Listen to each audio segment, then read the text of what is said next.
Hello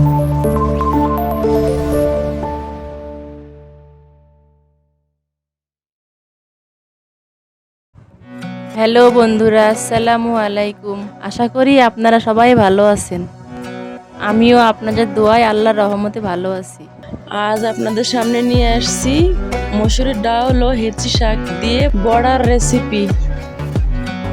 এর আগে আর একটা কথা বলে রাখি, যদি আপনারা আমার চ্যানেলের নতুন হয়ে থাকেন তাহলে চ্যানেলটি সাবস্ক্রাইব করে পাশে থাকা বেল আইকনটি বাজিয়ে রাখুন।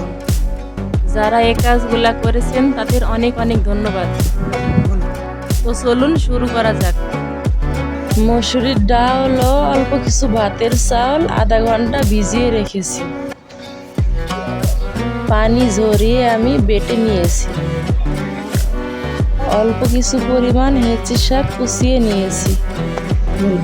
আদা রসুন বাটা, জিরা বাটা এবং পরিমাণ মতো লবণ, মরিচ ও পেঁয়াজ কুচি দিয়ে আমি সবকিছু মাখিয়ে নেব।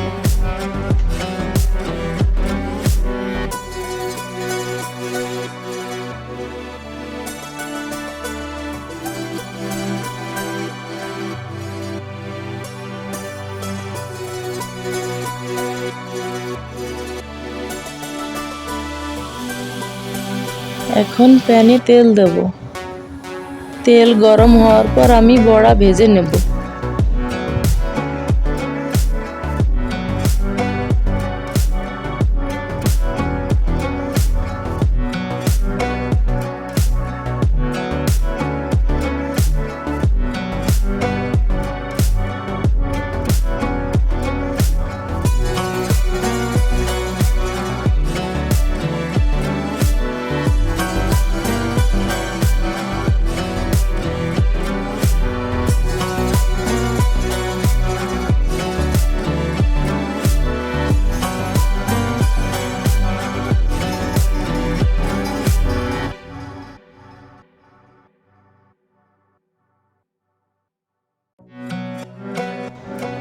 হালকা বাদামি কালার হলে তেল ঝরিয়ে উঠিয়ে নেব।